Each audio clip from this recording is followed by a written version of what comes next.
Bite-Sized Thursday here at Off Slate Media. That's right, we are continuing on our epic, our great, our fantastic Avatar, The Last Airbender watch through. It's Avatar Day. It's Avatar Day. Woo! But not that episode.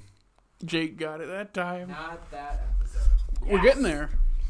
Isn't it in the season we're in? Is Yes. it book 2? Yeah, it's like 4 episodes away. Okay. Oh, it's an early book too. Mm-hmm. Ooh, we're going to get to Avatar Day like actual soon. Then we won't be able to make that joke anymore. But we're in book 2. We're in book 2. Woo! Yes, and with the start of book 2, we get Azula. We get... No one else knew. Yeah. This is the real Azula introduction. We've seen her before. Yes. But I don't think she has spoken before. But now, she spoke once. Yeah, they set up Ozai sending her out. Mm-hmm. Yeah, this is like her real introduction episode. That's all I remember, at least. I love Azula, and I also love that the fact that I think it's an interesting dynamic to put like your main antagonist on the run. Like, it makes sense. Yeah. Because Zhao's gone, so we need someone to fill it. Because Ozai's still sitting on. They're going to start pushing Zuko towards. Yep. Team Avatar. Yep. I guess we get that. Oh, I'm so excited. You guys want to talk about anything else before we watch this episode? No, let's get into book 2. Let's start book 2. Let's take a bite. So, ladies and gentlemen, we just watched Avatar: The Last Airbender, Book 2, Episode 1, The Avatar State. That is a great first episode to Season 2. It's weird. I remember being annoyed by it, like the first time I watched it. I don't know why. I think I might know. Maybe you were annoyed at the big beard guy, like, constantly pushing Aang. Maybe. I mean, I do have a tendency to get annoyed with characters that, like, I would get annoyed... Like if they were real people, I would get annoyed with.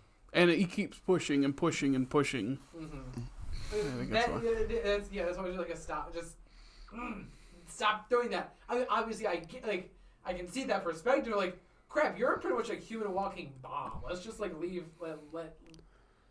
him lead us. Yeah, but it's still not. I also the right thing to do. This might have been one of those ones that played a lot on television. I don't remember. It's weird because it could be self-contained, but I also think there's a lot of context to it that requires it. Because if you walk into this like, who's the girl with the lightning?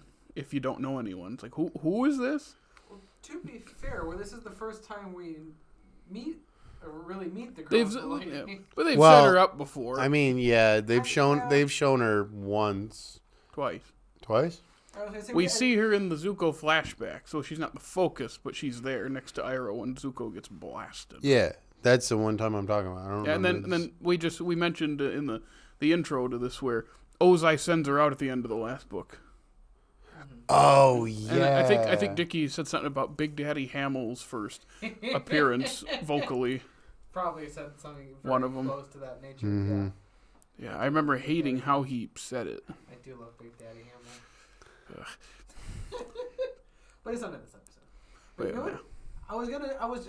Is this... I'm trying to remember all of book 1 now. Is this the first time we see someone using like lightning, like bending? I don't know if we've seen I think so. Yeah. I don't think we've seen lightning. Because that's again, when I just talk about a start to Season 2, there's a lot of things we see in this that we have not seen before. Azula being one. Azula... lightning bending, like that's like a big deal to show out. She doesn't even just bend it; she creates it. Which is not an important distinction right now for the show, but becomes later an important distinction. I love that shot where she's about to fire it at Zuko, and Iroh just stops. It kind of mirrors that thing he did with Zhao with Zhao's foot, and he just redirects the lightning and just kicks her overboard. That was such a good shot too. Like the way the camera like moved through the action. Yeah. Oh. Yeah. This episode, speaking on Jake saying, it becomes important later. A lot of things, because I was that set up Crossroads of Destiny, which is the finale to Book 2. Again, spoilers for everyone. Yeah. Because Paku gives Katara the special water, which she uses to heal Aang. Oh, I have a comment about that. What? About the healing ability. I wonder if we're gonna have a similar thing. Go ahead. No, probably not. I was so one of the YouTubers I watch on. One of the YouTubers I watch on YouTube. One of the YouTubers I watch. Do you watch YouTube on YouTube? No, I watch TikToks on YouTube and Reels on Instagram. Oh God, okay.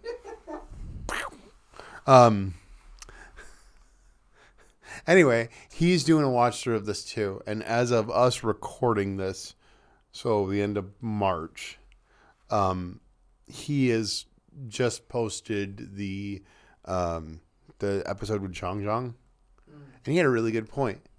He said, "What if the scars Aang gave Katara like remained on her hands the entire series? Like it would just add a level of, gosh, I can't believe I'm going to say this, anguish to." Really, Mr. Cheddar? Continue, Jake. Anyway, it would add a level of torture for Aang and basically every relationship in that, and I thought that was a really interesting point. The new healing waters to heal them at the end of the season. Or, no, they were just there the entire time. As a reminder. Yeah. So I was going to mention with those specific healing waters. I don't know how Katara's bending specifically works with those, because is that what she was fighting with? No, she has a second cantina sort of thing. Okay. The healing water is much smaller. That was my question, because I was saying those waters are gone.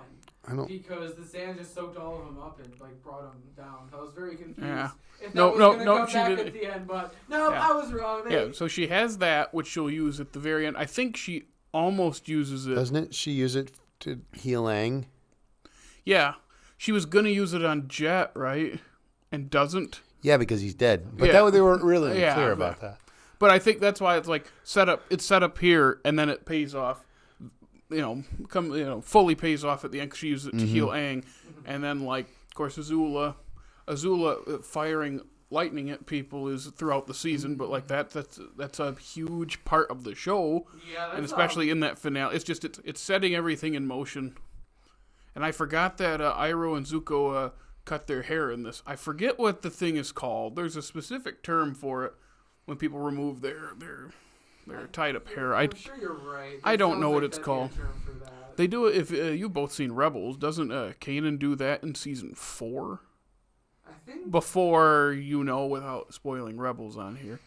He's in the cave. He's in the cave, and that's when the thing is calling him by his calling Dune. Those wolves are terrifying. Yeah. But that thing they do is like, for Iroh and Zuko. I didn't know it was the first episode. Wow, this episode has a lot happening. Yeah. A lot happens. It's set to which obviously it makes sense because it is it's not the pilot, but it's episode 1 of the season, so it's gotta get it rolling. You forget that Aang didn't know that he would die if he died in the Avatar state, or that the cycle would be broken. Mm-hmm. There's a lot of the lore of this show that we just know from seeing it all that we don't. At least me, I don't necessarily remember when the characters learn it. I just kind of assume that they know.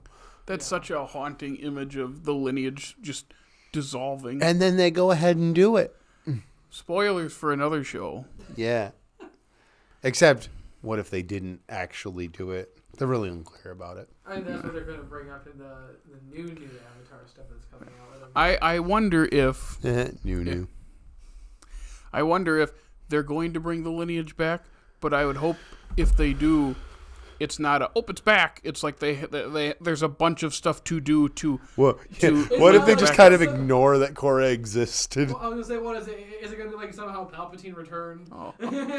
No, somehow it's back. Okay. It would be like something like something happened in the spirit world that rebirthed.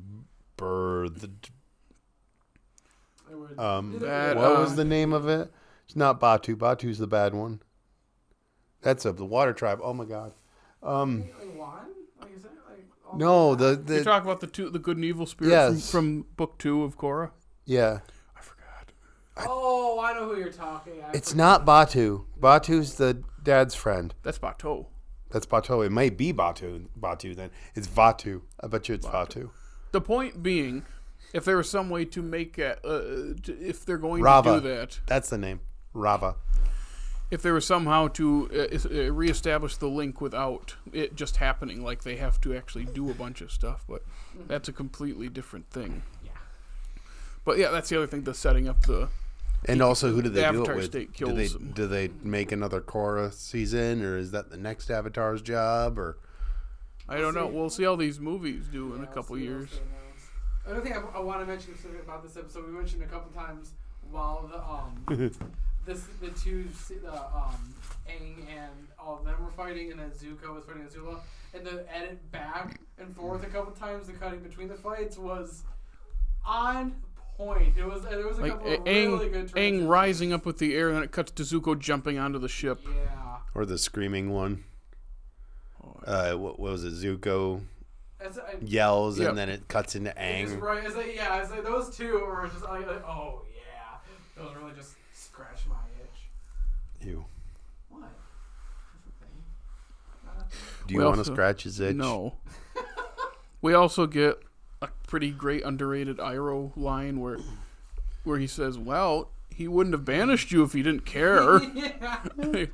that didn't come out right. Yeah. I appreciate the sentiment, Iroh, but the phrasing, buddy, is a little off. I want to something you said. What exactly, so they start attacking the Avatar. Yeah. What exactly is their plan other than getting him into the Avatar state? What if that doesn't work and they kill him? Well, throwing the rocks at him is one thing. I know they're bigger and will crush you, but they know he's able to bend around them. But they're swinging those spears at him, the sword spear things. Mm-hmm. It's what if they actually chopped him up right now and he's dead? What's their plan? Korra is now the Avatar. Yeah, all man, just boom. It's just now it's just Korra. It clearly was not a well thought out plan. And also, I obviously the whole point was that they took it too far, but still, them killing straight up, just killing his friend just to get him. Obviously they didn't, and it was. They did the same. They did the same sort of thing with Boomy and the Genomite. Yeah, that's dark. It's kind of dark. I just wanted to. Boomy. Oh, Boomy. Anyway, I miss Boomy. Anything else about this episode? Just a really good setup for the season. Yeah. Book 2 starts off with a bang. And if you want, guess what? We are going to talk about every other episode in this book. What? Bang, bang, bangity bang, bang, bang, bangity bang, bang, bang, bangity bang. Shout out to How I Met Your Mother, inside joke. But yes, like I said, you're gonna keep watching us. We're gonna cover all of book 2 and the rest of book 3 as well. So, in our adventure, Avatar: The Last Airbender. If you'd like to follow us on social media, Jared, where can the good people find us online? You can follow us on TikTok, Instagram, Twitter, and Facebook. And you can listen to us on Apple, Google Podcasts, Stitcher, Spotify, iHeartRadio. And hey, if it's YouTube, subscribe, ring our bell, comment. Make sure you subscribe and follow and rate us and all those other things. And check out Dickey's Groovy website. I don't remember where it is, but it's there. It's called Dickey'sGroovyWebsite.com. In fact, you ready for this? OffSlateMedia.com. We paid for a domain? Yeah, buddy. You're paying for a domain? Yeah. Do we owe you money? No? Okay, good. So we are high. Why did you open that door? All right. I didn't know the door was there. It's not gatekeeping if they don't know where the gate is. Maybe I'm gonna start charging you. So anyway, I'm too crippled for that. Tune in next week. We're gonna watch Book 2, Episode 2, titled "The Cave of Two Lovers." Is that really this soon? Wait. Is that the... I thought Toph was around for that. Is Nope. Secret Tunnel episode? Secret tunnel. Secret tunnel. Through the mountains. Secret tunnel. Okay, I'll carry over. Regardless, tune in next week for Book 2, Episode 2. Take a bite.